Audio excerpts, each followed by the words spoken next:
Another day, another vlog. Thank you, Lord, for this day. Anyway, ngayong araw nga pala na to, bibinyagan nga yung inaanak ko sa kaibigan ko. At syempre, sabay kasal na din to. Bali na matapos ko nga pala lahat ng mga gawain ko dito sa bahay, naligo na din ako. Dahil nga hapon nga yung kasal at binyag. At dahil nga ninang tayo, ninong pala, magpopolo tayo for today's video. Para naman hindi tayo mga muy maasim, syempre magpisik-pisik tayo ng pabanglo. 2:00 yung start ng kasal at sinundo ko pa nga yung kaibigan ko dito sa bahay nila. Piniling ko nga sa kanya na 11:30 ko siya susunduin. Ay rugo, 11:30 ya pang Mendilo. So fast forward, nandito na nga pala kami sa may Sabang, Baliwag, Bulacan. Dito nga sa may simbahan nila bibinyagan yung inaanak ko at ikakasal yung kaibigan ko. Ay rugo, paman, maglapot na kingan. Bali may kasama nga pala kaming OFW for today's video at lawen mo neman, maka-sunglasses siya po. Since maaga nga kami ng kulang 1 oras, nagstay muna kami dito sa may Taste from the Greens para magpalamig. Libre aircon, basta umorder ka, syempre. At sakto nga makabalik kami dito sa loob na simbahan, nagumpisa na at tinawag na pala tong bride. Muntik pa kaming mahuli. Medyo behave muna yung mga chinyo for today's video kasi nasa loob nga tayo na simbahan. Bali nung mga oras nga pala na to, medyo makulimlim nga sa may bandang labas at mukhang uulan na. Bongga nga ng kasal ng aking kaibigan, mukhang uulan na maraming blessing for today's video. Eto na nga mga ilang minuto lang pagkatapos nga namin magpahangin sa labas. Bumuhos na nga yung malakas na ulan. Tapos na nga yung kasalan at eto naman yung binyagan, diba? 2-in-1 for today. Na matapos nga pala yung binyagan at kasalan, syempre picture-picture. Ay rugon sa wakas may labas na rin nga chiko. Di na nga pala kami nakapagpa-picture sa kanya dahil nga meron pa mga abay, tapos yung mga ninong-ninang. Kaya naman sabi ko, diretso na nga kami sa may venue at doon na lang kami magpi-picture-picture. So heto pagkadating nga namin dito sa may venue, agad na nga palang inumpisahan yung program. After nga tawagin lahat ng kasama sa entourage, ito na nga yung mga bagong kasal.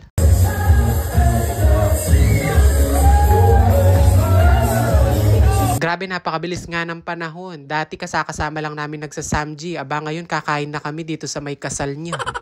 Bali habang hinihintay nga pala namin mag-open yung buffet, sabi nga pala nung may-ari ng catering, pwede daw kaming kumuha ng mga fruits dito para papakin. Nga pala, kinuha ko na lang yung melon tsaka papaya. Yung mga kaibigan ko, mansanas, ubas, pakwan, at kung ano-ano pa. Ito lang, favorite ko din kasi yung melon at tsaka yung papaya, kaya dinamihan ko talaga yung kuha ko. Hindi nga alam ni Ate Eds na naka-video nga yung phone ko, kaya naman ayan, naglaro na naman siya ng ganda-gandahan.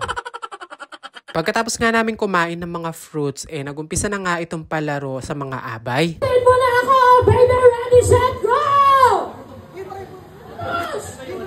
Go! Lahat!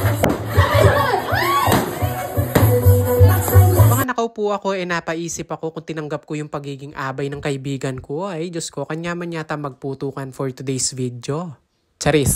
Hindi na nga namin natiis yung gutom at heto, pumila na nga kami dito sa may buffet area. Sa totoo lang, kinakabahan pa nga ako ng mga oras na yan kasi nga yung table namin hindi pa tinawag at tumayo na kami. Nakabidyo ka, dadagdagan mo. Papansin nyo, hindi na nga pala ako nagkanin kasi nga early dinner na to at baka hindi na naman ako matunawan. Carry na to, may gulay, may manok, mayroong fish fillet, ayan. At syempre, habang nagpo-program, sinabayan na namin kumain yung mga ninong at ninang. O, pa-VIP ang peg ng mga lola mo. Fairness naman nga sa catering na nakuha ng mga kaibigan ko, masarap din. Kaya i-PM nyo sila, Jers Catering Services. Nasa pagkakat na nga ng cake itong program. Kaya naman yan, sabi ko, videohan ko sila, stolen. Pakabongga naman talagang tignan Akala mo, alilami papate. Pagkatapos nga nung cake slicing, dito naman tayo sa hanapan ng garter. May pa-dance-dance move pa nga dito si groom na ngayon lang talaga niya ginawa.